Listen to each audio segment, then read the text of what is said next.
अस्सलामुअलैकुम, वेलकम आप सभी का इस नए वीडियो में। तो आज का वीडियो आप लोगों के लिए बहुत ही ज़्यादा इंपॉर्टेंट रहने वाला है। अगर आप किसी ऐसी स्कॉलरशिप स्कीम के तलाश में हैं जिस स्कीम के अंडर आपका जो कोर्स होगा, जो अंडर ग्रेजुएट कोर्स होगा, वो फ्री ऑफ कॉस्ट करवाया जाएगा। ये आपको 4 लाख तक का स्कॉलरशिप पर ईयर यहाँ पे दिया जाएगा।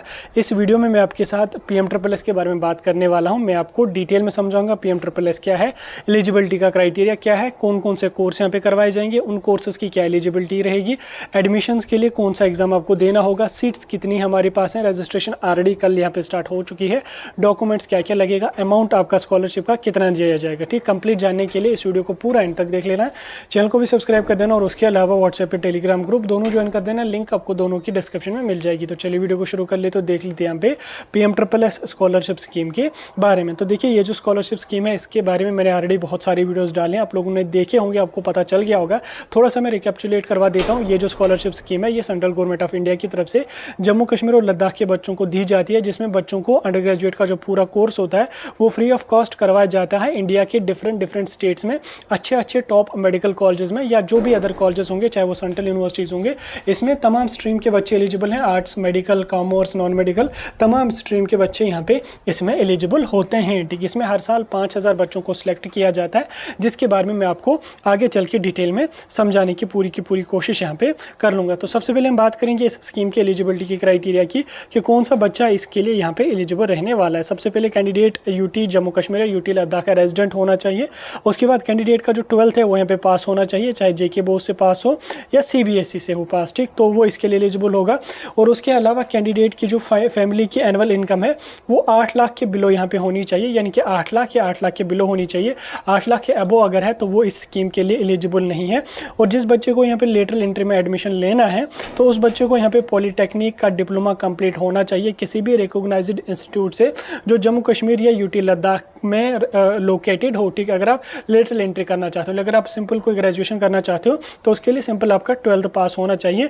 और जहां से आपने 12th पास किया है वो स्कूल या वो हायर सेकेंडरी लोकेटेड होनी चाहिए यूटी जम्मू कश्मीर या यूटी लद्दाख में। ठीक, अगर आपने बाहर के किसी स्टेट से 12th पास किया है, जम्मू कश्मीर के रेजिडेंट हो, तो आप PMSSS के लिए फॉर्म यहाँ पे नहीं भर सकते हो। उसके बाद यहाँ पे कैंडिडेट को जो अप्लाई जो है वो ऑनलाइन करना है, AIST के पोर्टल के थ्रू ही यहाँ पे करना है। ठीक, इसमें आपको किसी भी कंसल्टेंट वगैरह के थ्रू एडमिशन नहीं करना है। ठीक, कंसल्टेंट वगैरह अगर कोई कह रहा है आपको कि हम PMSSS में आपको नर्सिंग करवाएंगे, फार्मेसी करवाएंगे, अंडर ग्रेजुएट का कोई कोर्स करवाएंगे, तो वो बिल्कुल गलत है, उसकी बातों में नहीं आना, वो आपके साथ स्कैम यहाँ पे हो सकता है। ठीक, उसके बाद अगर हम बात करेंगे यहाँ पे कौन सा कैंडिडेट यहाँ पे PMSSS के लिए एलिजिबल नहीं है। सबसे पहले वो कैंडिडेट जो ऑलरेडी कोई कोर्स कर रहा है किसी ओपन यूनिवर्सिटी से।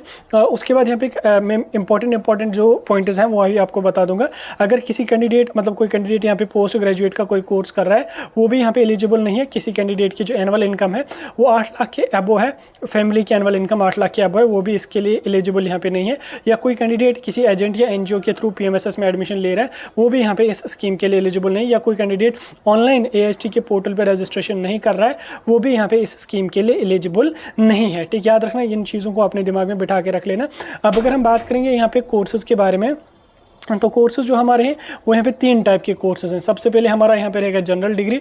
जनरल डिग्री की अगर मैं बात करूँ तो इसमें हमारा यहाँ पे सिंपल ग्रेजुएशन आती है। सिंपल, आप चाहे BA कर लो, चाहे BSc कर लो, चाहे BCom कर लो, किसी भी सब्जेक्ट में, चाहे आर्ट्स का कोई सब्जेक्ट है, मेडिकल का कोई सब्जेक्ट है, नॉन मेडिकल का कोई सब्जेक्ट है, तो वो यहाँ पे आपका जनरल डिग्री में आ जाएगा, उसको आप यहाँ पे कर सकते हो। उसके बाद हमारा आता है प्रोफेशनल में हमारी आती है इंजीनियरिंग, यानी कि BTech आता है। BTech की सारी ब्रांचेज, चाहे CSC हो, सिविल इंजीनियरिंग हो, मैकेनिकल इंजीनियरिंग हो या कोई अदर इंजीनियरिंग हो, सारी ब्रांचेज इसमें आ जाएंगी। उसके बाद हमारा आ जाएगा यहाँ पे BSc नर्सिंग, देन हमारा आ जाएगा B फार्मेसी, देन हमारा आ जाएगा B आर्किटेक्चर, उसके बाद यहाँ पे हमारा आ जाएगा होटल मैनेजमेंट, उसके बाद हमारा आ जाएगा BA LLB। ठीक है, सारे कोर्सेज आपको जो है वो प्रोफेशनल फील्ड में यहाँ पे आ जाएंगे। उसके अलावा अगर आप मेडिकल फील्ड में जाना चाहते हो तो इसके लिए यहाँ पे आप MBBS और उसके अलावा यहाँ पे आपका BDS भी यहाँ पे आ जाएगा। ठीक है, MBBS, BDS, BA, MS या BUMS। ठीक है, ये सारे कोर्सेज आप यहाँ पे कर सकते हैं। ठीक है, इनमें अगर मैं सीट्स की बात करूँ तो सीट्स यहाँ पे हमारी 5000 रहेंगी, जिसमें जनरल डिग्री की अगर मैं बात करूँ, सिंपल ग्रेजुएशन की 2070 रहेंगी, प्रोफेशनल की अगर मैं बात करूँ 2830 रहेंगी, मेडिकल की बात करूँ 100 यहाँ पे MBBS BDS के लिए आप लोगों को रहने वाली। कुल मिला के अगर मैं बात करूँ 5000 सीटें यहाँ पे रहेंगी। ठीक, कोर्स वाइज एलिजिबिलिटी का क्राइटेरिया जानने से पहले मैं आपको स्कॉलरशिप के अमाउंट के बारे में पहले बता देता हूँ कि स्कॉलरशिप आपका कितना मिलेगा। स्कॉलरशिप के अमाउंट की अगर मैं बात करूँ तो अमाउंट यहाँ पे 2 हिस्सों में डिवाइड रहता है। पहले यहाँ पे हमारा रहता है एकेडमिक फ़ी, दूसरा हमारा यहाँ पे रहता है मेंटेनेंस फ़ी। एकेडमिक फ़ी की अगर मैं बात करूँ, एकेडमिक फ़ी आप लोगों लोगों के कॉलेज की जो फ़ी होती है वो डायरेक्टली कॉलेज के अकाउंट में आती है।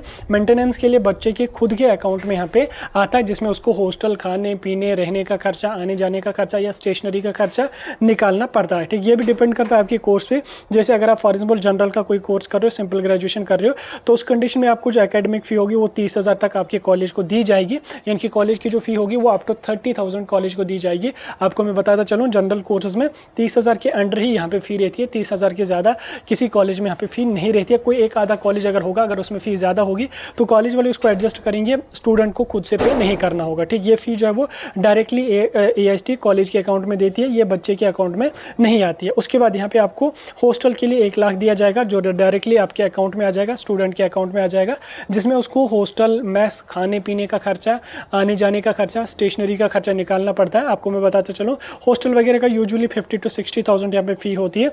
बाकी के जो 50 to 40,000 आपकी रहती है वो आपको खुद को रखने, जिसमें आपको अदर जो एक्सपेंसेस हैं उसको यहाँ पे देखना पड़ता है। ठीक है, उसके बाद अगर मैं यहाँ पे बात करूँ प्रोफेशनल की, जिसमें हमारा इंजीनियरिंग आता है, नर्सिंग आता है, फार्मेसी वगैरह आता है, तो इसके लिए यहाँ पे आपको 1,25,000 जो कॉलेज की फ़ी होती है वो कॉलेज के अकाउंट में यहाँ पे आती है, वो आपको नहीं मिलेगी, वो डायरेक्टली कॉलेज को आ जाएगी। कॉलेज को 60,000 70,000 तक जो है वो यूजुअली प्रोफेशनल कोर्सेज़ की फ़ी होती है। बाकी का जो अमाउंट है वो AIST कॉलेज को नहीं देगा, ना ही स्टूडेंट को देगा। कॉलेज की जितनी फ़ी होगी उतनी यहाँ पे दे देगा, लेकिन आपके अकाउंट में यहाँ पे 1 लाख अलग से आ जाएगा, जिसमें आपको हॉस्टल, खाने पीने, मेस वगैरह का खर्चा जो कुछ भी होगा वो निकालना पड़ेगा। उसी तरह से अगर हम मेडिकल कोर्सेज़ की बात करें तो मेडिकल कोर्सेज़ में आपको यहाँ पे 3 लाख तक की जो फ़ी होगी वो कॉलेज को आ जाएगी। ठीक, कॉलेज की जो फ़ी होगी अप टू 3 लाख आपको कॉलेज को आ जाएगी। उसके बाद 1 लाख यहाँ पे आपके खुद के अकाउंट में आ जाएगी, जिसमें आपको खाने पीने का खर्चा निकालना होगा। कुल मिला के मेडिकल में यहाँ पे आपको 4 लाख तक का पर ईयर यहाँ पे दिया जाता है। ठीक, यहाँ तक आपको समझ आ गया। अब यहाँ पे हम बात करेंगे किस कोर्स के लिए आपको एग्जाम देना है और किस कोर्स के लिए आपको विदाउट एग्जाम जाएगा। पहले अगर मैं बात करूँ जनरल डिग्रीज़ की, तो जनरल डिग्री में सिंपल ग्रेजुएशन के लिए आप लोगों को CVT देना कंपलसरी है। CVT के बेस पे आपका एडमिशन, मतलब CVT देना कंपलसरी है, ये एलिजिबिलिटी का क्राइटेरिया है। मैक्सिमम यूनिवर्सिटी में आपको CVT लगेगा। फिर कोई एक आधी यूनिवर्सिटी ऐसी होगी जो आपको 12th के मार्क्स के बेस पे भी सिंपल ग्रेजुएशन में एडमिशन यहाँ पे दे सकती है, लेकिन मैक्सिमम में CVT कंपलसरी रहेगा। उसके बाद अगर मैं प्रोफेशनल की बात करूँ, इसमें अगर हम बात करेंगे बीटेक की, बीटेक के लिए आपको कोई एग्जाम नहीं लगेगा, 12th के मार्क्स के बेस पे यहाँ पे एडमिशन होगा। नर्सिंग की अगर मैं बात करूँ, इसमें भी कोई एग्जाम नहीं लगेगा, 12th के मार्क्स के बेस पे एडमिशन हो जाएगा। हालांकि AIST ने कुछ टाइम पहले नोटिफिकेशन में मेंशन किया था कि BOPE का एंट्रेंस देना बच्चों को कंपलसरी रहेगा, लेकिन अब जब एडवर्टीजमेंट आ गई, रजिस्ट्रेशन का प्रोसेस हुआ, उसमें कहीं BOPE का कोई जिक्र वगैरह कुछ भी यहाँ पे नहीं है। उसी तरह से अगर हम B फार्मा की बात करें, B फार्मा में भी कोई एग्जाम नहीं लगेगा, 12th के मार्क्स के बेस पे आपका एडमिशन हो जाएगा। B आर्किटेक्चर की अगर मैं बात करूँ, B आर्किटेक्चर में आपको नाटा का एंट्रेंस लगेगा, नाटा के एंट्रेंस के बेस पे एडमिशन हो जाएगा। उसके बाद यहाँ पे अगर मैं होटल मैनेजमेंट की बात करूँ, होटल मैनेजमेंट के लिए आप लोगों को कोई एग्जाम नहीं लगेगा।